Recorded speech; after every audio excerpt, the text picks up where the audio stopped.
Halo, selamat malam pemirsa. Mulai hari ini hingga 4 hari ke depan, kami akan menyajikan catatan akhir tahun berbagai peristiwa menarik sepanjang tahun 2025. Seperti yang kita ketahui bersama, di tahun 2025 Indonesia memasuki 70 hari masa kepemimpinan baru Presiden Prabowo Subianto dan Wakil Presiden Gibran Rakabuming Raka yang dilantik pada 25 Oktober 2024. Sebagai pemimpin yang terpilih, Presiden Prabowo Subianto telah merancang kerja pemerintahannya melalui sejumlah program unggulan yang dikenal dengan Astacita. Sepanjang tahun 2025, masyarakat melihat gebrakan pemerintah yang tak hanya sekedar wacana maupun janji politik di masa kampanye, namun program kerakyatan yang bisa langsung dirasakan. Makan bergizi gratis, Koperasi Desa Merah Putih, dan juga sekolah rakyat. Saya Putri Windasari akan mengajak Anda untuk melakukan kilas balik satu persatu dari program unggulan Presiden Prabowo Subianto yang mewarnai perjalanan pemerintah dan masyarakat sepanjang tahun 2025.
Anda kembali di catatan akhir tahun 2025.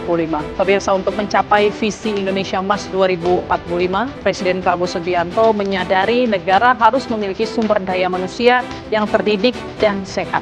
Setelah program makan bergizi gratis, pemerintah meluncurkan program pendidikan yang tidak hanya berkualitas, namun juga bisa diakses masyarakat miskin dan miskin ekstrim.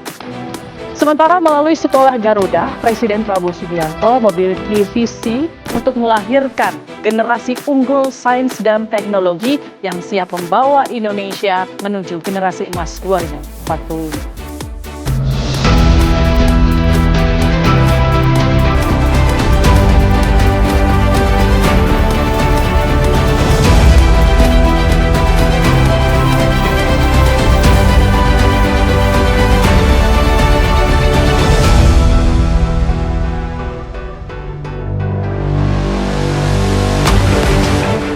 Memperoleh pendidikan adalah hak seluruh warga negara, tidak memandang miskin maupun kaya.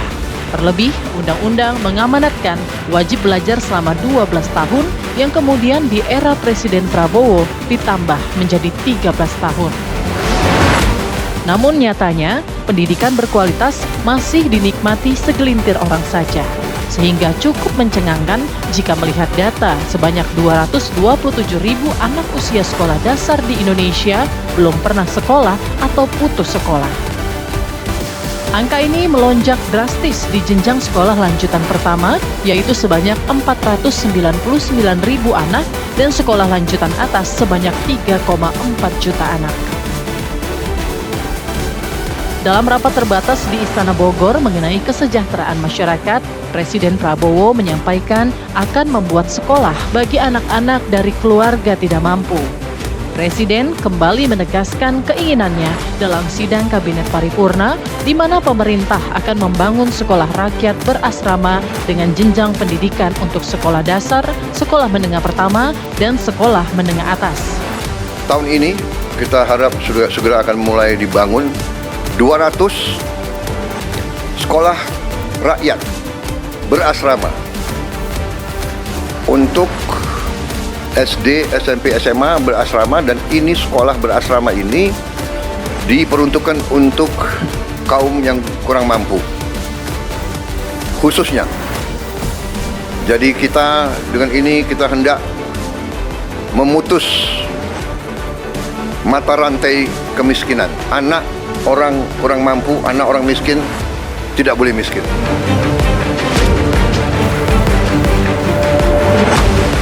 Presiden Prabowo mengeluarkan instruksi Presiden nomor 8 tahun 2025 tentang optimalisasi pelaksanaan pengentasan kemiskinan dan penghapusan kemiskinan ekstrim. Melalui impres ini, Kepala Negara memberikan perhatian khusus kepada sekolah rakyat sebagai bagian dari upaya terpadu dan terintegrasi untuk pengentasan kemiskinan dan penghapusan kemiskinan ekstrim di tanah air.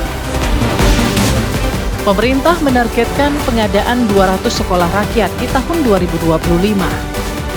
53 unit diantaranya akan selesai direnovasi dari bangunan existing pada Juni 2025 dan dapat beroperasi pada tahun ajaran 2025-2026. Sementara 147 lainnya akan dibangun dengan melibatkan Kementerian Pekerjaan Umum. Setiap lokasi dirancang sesuai dengan standar kelayakan pendidikan seperti asrama siswa, ruang kelas, laboratorium, perpustakaan, kantin, ruang olahraga, tempat ibadah, dan fasilitas pendukung lainnya. Kementerian Sosial sebagai leading sektor sekolah rakyat mulai membuka pendaftaran bagi siswa sekolah rakyat hingga 30 April. Selanjutnya, dilakukan seleksi administrasi, tes kesehatan, dan kunjungan langsung ke rumah calon siswa yang diumumkan pada 19 Mei 2025. Dan pada 22 Mei, siswa akan melakukan proses registrasi ulang. Sekolah rakyat resmi dimulai dengan jumlah 63 sekolah atau bertambah 10 unit dari target awal. Selanjutnya, Kemensos akan menambah titik pembelajaran sebanyak 37 hingga akhir Juli. Sekolah rakyat adalah strategi besar Presiden Prabowo untuk memutus mata rantai kemiskinan. Sekolah rakyat hadir untuk menghentikan siklus kemiskinan antar generasi, memperluas akses pendidikan, menjamin pendidikan yang bermutu untuk anak keluarga miskin dan miskin ekstrim, dan tidak boleh ada yang tertinggal dalam pendidikan. Berikutnya adalah bagian dari menyiapkan generasi emas tahun 2045.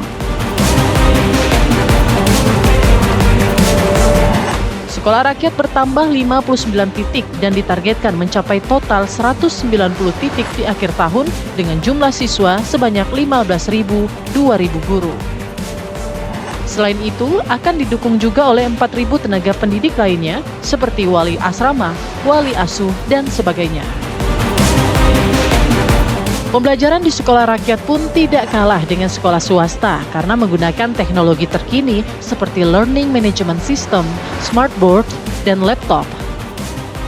Kurikulum dirancang menggabungkan standar akademik nasional dengan penguatan karakter.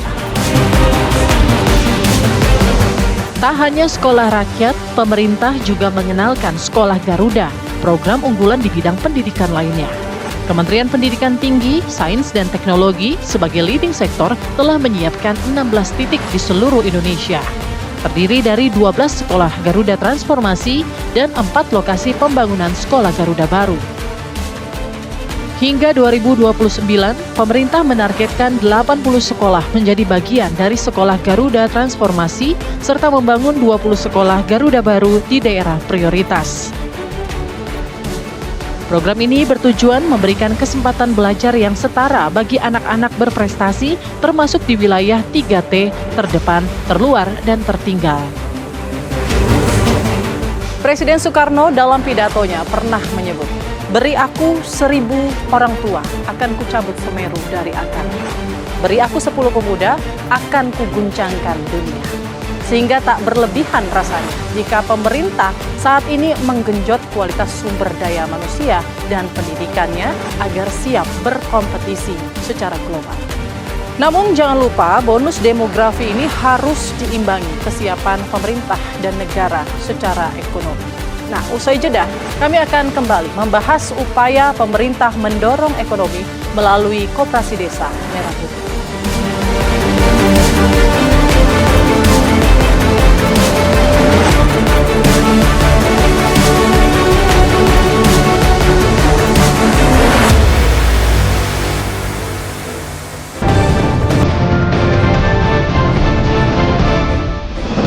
Pemirsa, Undang-Undang 1945 Pasal 33 menegaskan bahwa perekonomian Indonesia disusun atas usaha bersama yang didasari asas kekeluargaan. Oleh karenanya, Presiden Prabowo Subianto mendukung segala upaya untuk menggerakkan koperasi di seluruh Indonesia. Hal ini adalah bukti komitmen pemerintah dalam menggerakkan ekonomi kerakyatan. Presiden Prabowo Subianto menginginkan pertumbuhan ekonomi harus berhasil menciptakan efek sebar atau trickle down effect, termasuk mengurangi ketimpangan ekonomi kota dan desa.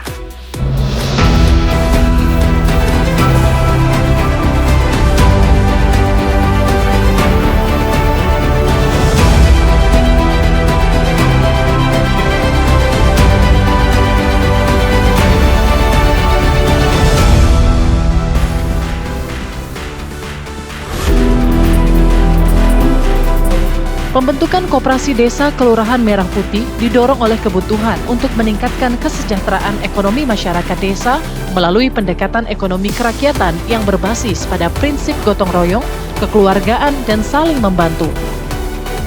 Dengan jumlah desa atau kelurahan di seluruh Indonesia sebanyak 83.762 dan yang berbadan hukum sebanyak 82.953, ini menjadi sebuah peluang untuk menggerakkan ekonomi secara berkelanjutan dan terkontrol. Selama ini terdapat pola pikir jika kota adalah pusat penggerak roda ekonomi. Alhasil, arus urbanisasi seakan tak terkendali. Retret kepala daerah di Akademi Militer Magelang menjadi tonggak penting bagi pembentukan koperasi desa. Dalam kegiatan ini, Presiden Prabowo menekankan pentingnya koperasi desa sebagai upaya meningkatkan ketahanan pangan.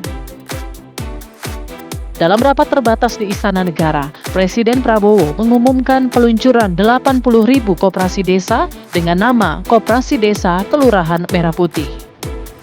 Pembentukan Koperasi Merah Putih dilakukan melalui 3 opsi, yaitu membangun koperasi baru, merevitalisasi koperasi yang sudah ada, atau mengembangkan koperasi yang sudah berjalan.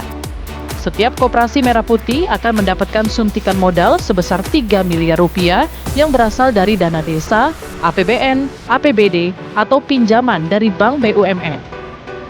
Modal yang diberikan bukan cuma-cuma, tetapi memiliki tenor pengembalian hingga 6 tahun dengan suku bunga sekitar 6% per tahun. Hal ini untuk menyiasati penggunaan modal secara serampangan dan tidak bertanggung jawab. Presiden menerbitkan Instruksi Presiden Nomor 9 Tahun 2025 tentang percepatan pembentukan Koperasi Desa Kelurahan Merah Putih. Dalam Inpres ini, Kemenko Pangan bertugas untuk mengkoordinasikan pelaksanaan Satgas Percepatan Pembentukan 80.000 Kopdes. Sementara, Menteri Koperasi ditugaskan untuk menyusun bisnis model, menginventarisir, pendampingan, pelatihan, serta monitoring dan evaluasi.